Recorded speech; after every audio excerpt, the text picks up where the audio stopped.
Nonverbals. Part 3. Don't forget, appearance is a nonverbal. It's easy to remember the hand gestures and the facial expressions. But appearance is a nonverbal. Okay?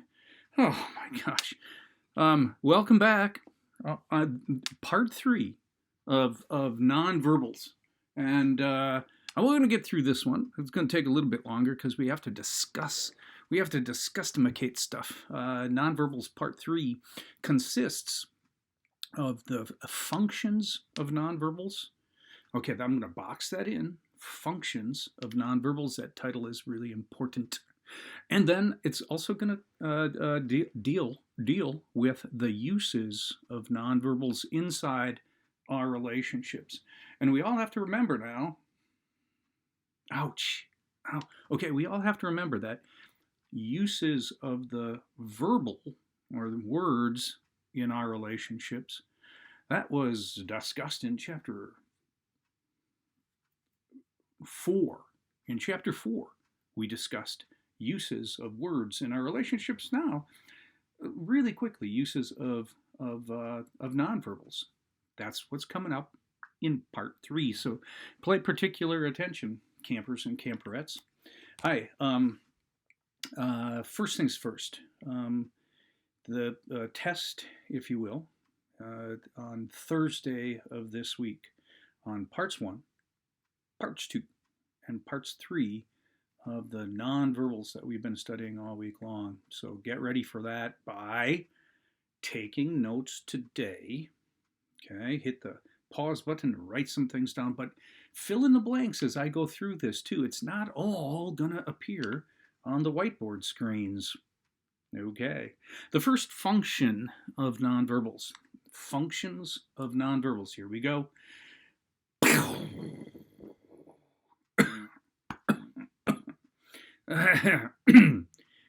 The first function of nonverbals are to support the words.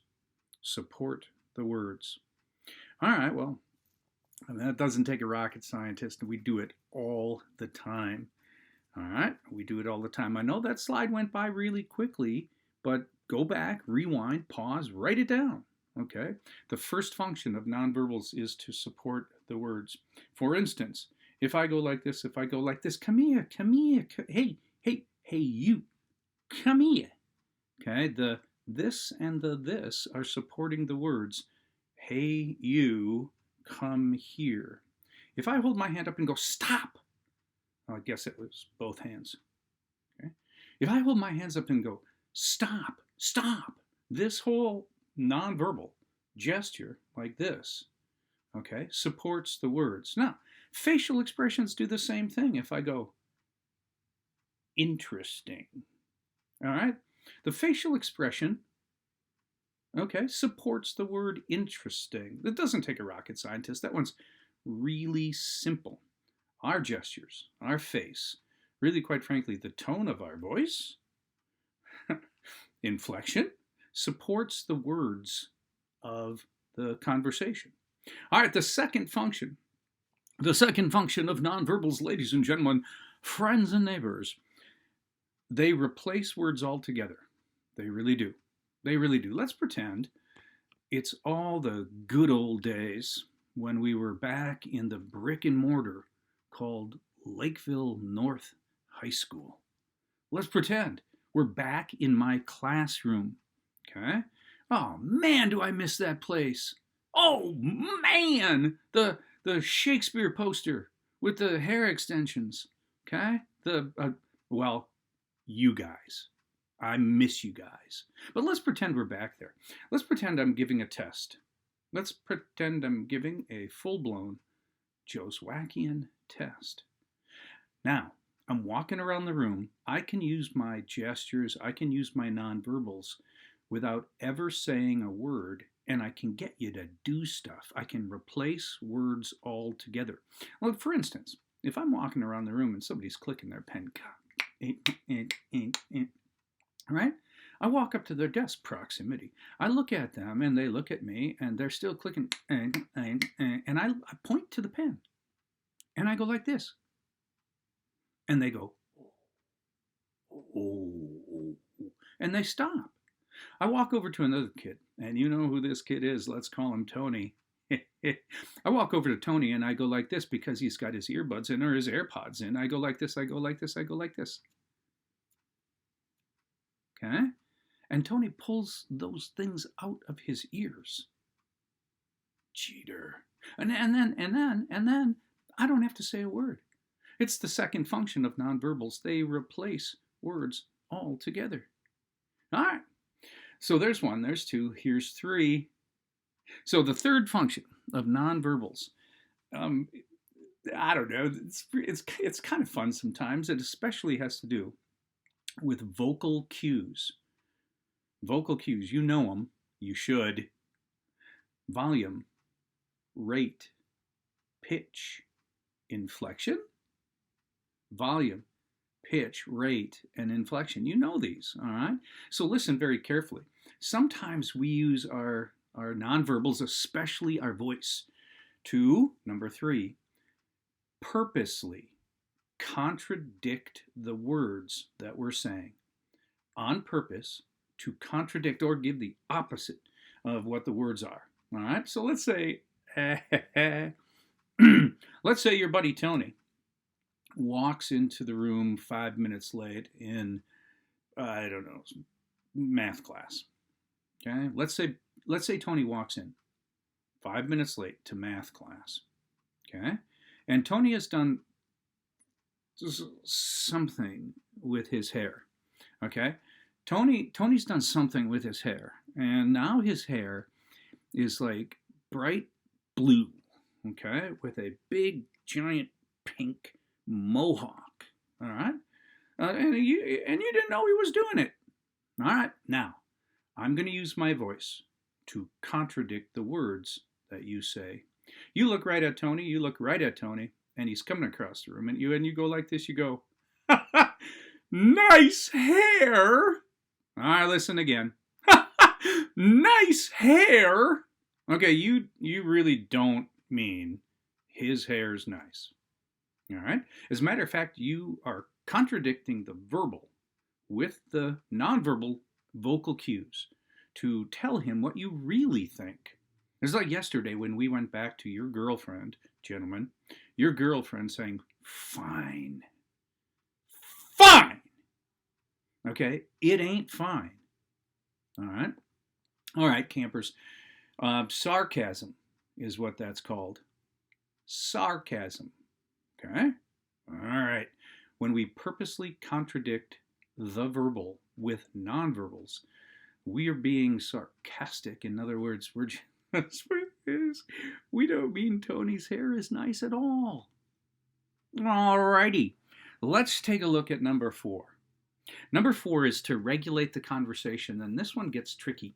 Here's what the deal is. It's almost like replacing the words, but it's in a moment where you don't want, nor do you have time for necessarily, to say entire statement. Let's go back to that test. I'm giving a test, okay? I'm in the middle of giving a test, and everybody is scratching stuff out, right? They're filling in the short answer, the essay portion of my test. Plato's Allegory of the Cave. And Tony walks in, and he's late, and he's interrupting. And I'm in the middle of the room walking around watching you all write. Okay? There's an empty desk by the door. I don't use as many words as I normally would, but I regulate the conversation with my nonverbal. Watch. My nonverbal. And I look at Tony and I say, Tony, sit. Sit. It's all I say. Sit. Okay? And I point to that empty desk by the door. His desk is way across the room at the table. I point and I say, sit. I'm regulating the conversation with my nonverbals, and I do not have to say, please sit in this empty desk. You're disturbing us all. I'll get you your test soon, but sit down right there. I don't have to say any of that. It's sit. Good dog. Oh, sorry. All right, there you go. The 4 functions of nonverbals I'll drop the slide in really quickly again. Look. The 4 functions of nonverbals. Whoosh. To support the words. To replace the words entirely. To contradict the words sarcasm. To regulate the conversation. Okie dokie. Ladies and gentlemen, friends and neighbors, look at the bottom of the slide. If you would, look at the bottom of the slide. Okay. Notice that the uses of nonverbals in our relationships are the exact same uses that I had up on the magic whiteboard for the verbal, for words. They're the exact same uses, okay? All right, so that, you know what that makes? That makes it for easy studying, because you already know it. Look at the stuff that's in blue, blue, blue, blue, is the stuff you should do if you want to maintain a healthy relationship. Build people up with your nonverbals. Include people in conversation with your nonverbals. Reveal yourself nonverbally. And we'll get to how in a minute here. The stuff in red will make the relationship dead.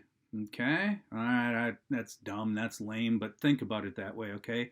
Do not attempt the things that are in red. It'll be detrimental. How's that sound? For your relationships. Do not put people down. Do not exclude people. Do not conceal yourself or put the mask on non-verbally. All right, let's go to build up people non-verbally. All right.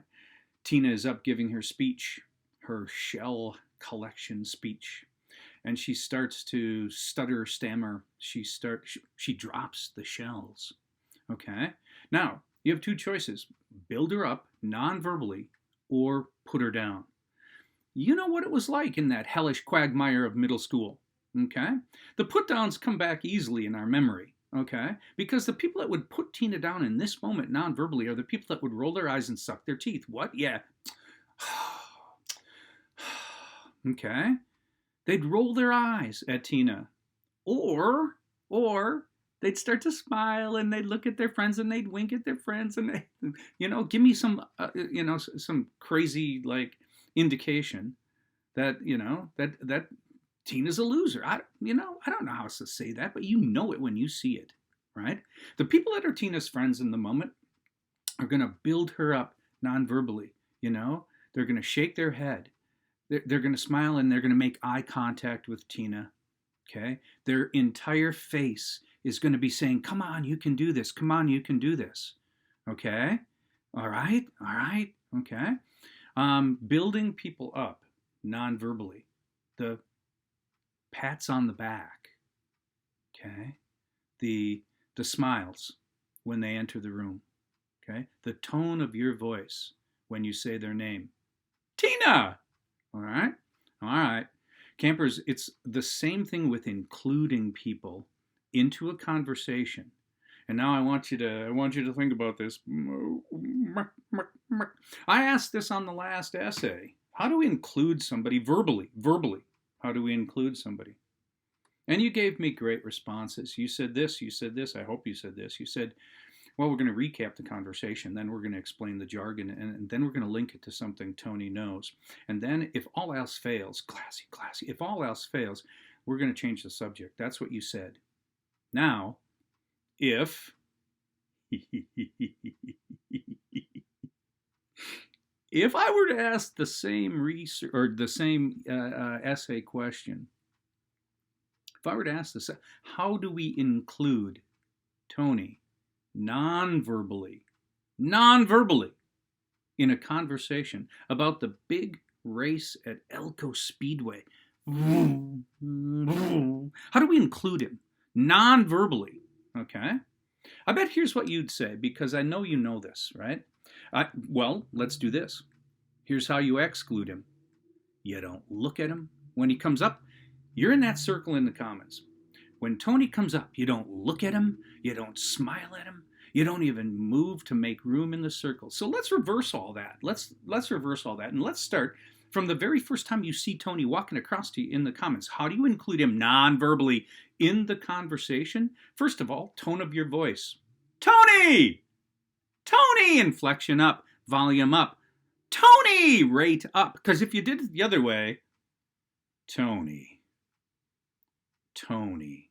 Volume down, rate down, inflection down. That's not inviting. Instead, Tony! Tone of voice. Get over here! Hand gestures. Get over here, hand gestures. And then posture. Think about posture. Oh, how about backing up? Making room for him in the circle. Posture, okay? Vocal cues. Tony! Hand gestures. Get over here. Posture, back up, make room. Now he feels invited. He feels invited. Again, high five him when he gets there. Smile the whole time. Make eye contact with him. Okay? All right. Come on, you can do this. Nonverbal. Okay? Nonverbally. How do we invite Tony into a conversation that he might not have been involved in, like the big race at Elko Speedway? Boom! Okay.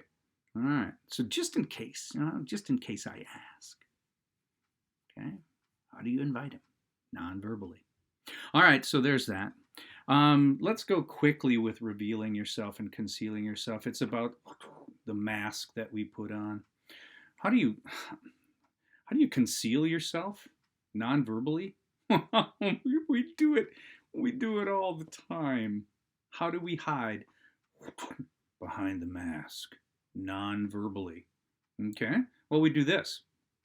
When somebody asks, like, hey, Joswiak, how's your day? I reach out and I put that nonverbal mask on and I go, hey, it's great. Look, paint that on. Look at my eyes. Hey, and then listen, it's great. And I'm having the worst day ever.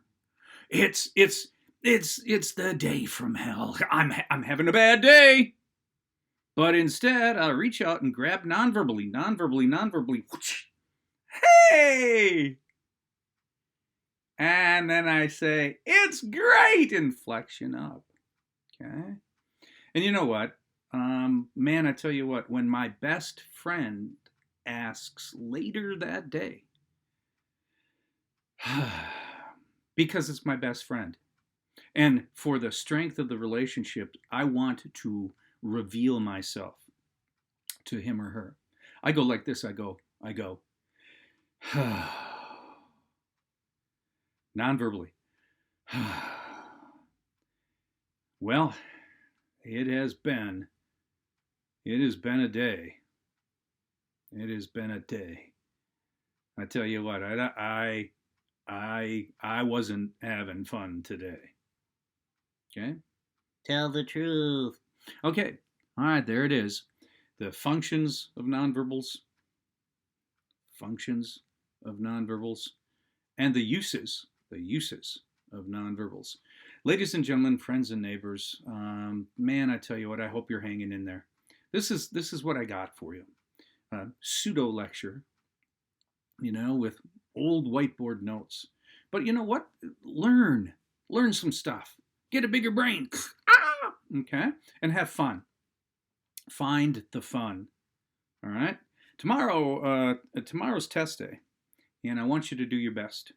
I am going to limit the test a little bit more. You'll see that in the update tomorrow. In the update. So watch for that. And until then, keep the smile. All that happy crap. Hang in there. Ladies and gentlemen, it is what it is. We're all in the same circus together. Paint on the smile if you're the clown. Okay? Have a great and glorious day.